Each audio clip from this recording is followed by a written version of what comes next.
from here? Where do we go?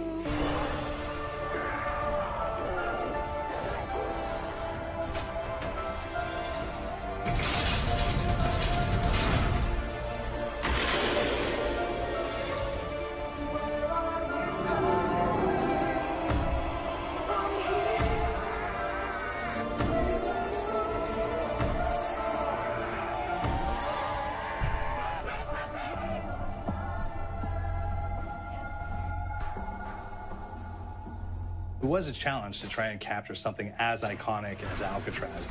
You know about this. This is arguably the most famous prison in the world, and now you're in it. Just the space, the physicality of it, because it's quite claustrophobic.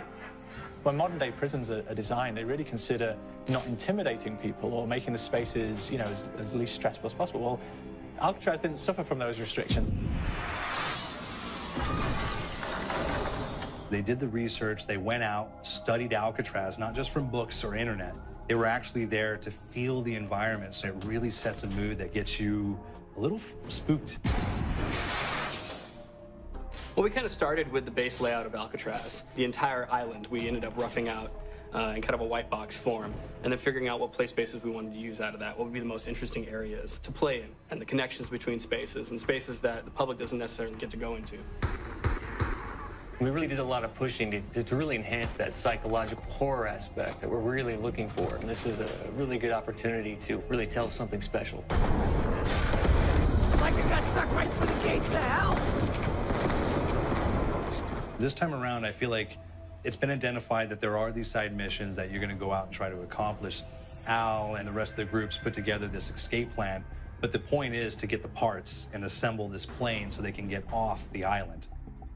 We did something new for the first time. We have actually contextual music that goes off. So that's a first for zombies. And it's all based around this horror thriller aspect. Every location will have a specific stinger that you hear when you find it, when you discover it, when you start unraveling the story. We start building on the music that you're hearing, and it's really enhancing that experience and going along with it in parallel.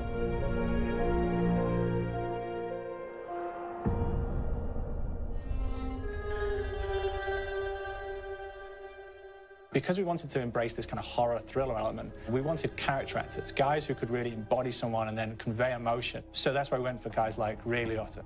Getting in that kind of guy, we wanted a frantic nature, so he plays a character called Billy Handsome, who's this kind of psychopath who would be employed by the mob to kill people in interesting ways. Chaz Palminteri, he plays a guy called Sal DeLuca, an old mob boss. Michael Madsen playing Finn O'Leary. He's kind of worked himself from the floor, from the streets. He's got his hands dirty in the blood and the guts a couple of times. And then we had Joe Pantoliano, and he plays Arthur Arlington, who's nicknamed the Weasel. Those guys, they bring a quality and a subtlety and timing that you can't really identify or try to recreate. Bring it on! Dirtbags!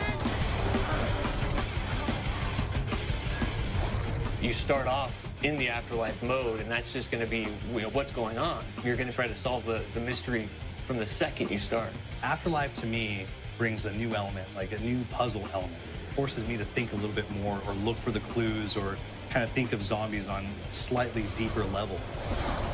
You see clues throughout the map that tell you, ooh, perhaps if I'm in the afterlife, I can interact with this object, or there's some puzzle going on here that I need to be in the afterlife. Back east, I whacked a dirty dentist with one of these.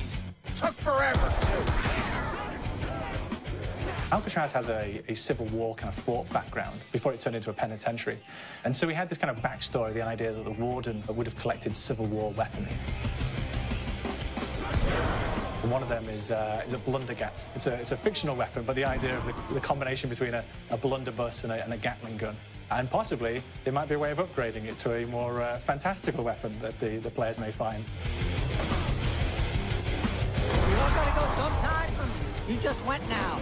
There's one main zombie, one big zombie that's going to come through and wreak havoc on your life. He'll lock down the perk machine, he'll close down the box, so you have to pay to get that open again, so you don't want him to interfere with your process. Now's a good time to pick a fight. Why do you hurt me? It's a fun challenge. It keeps things moving forward. In terms of perks, we have a new perk called Electric Cherry. When you reload, it gives a shock around, which scales over time. Who's asking for it, greaseball? There's so much to experience in this map. Every time I play it, there's a new tactic to take, a new experience, a new objective to go for.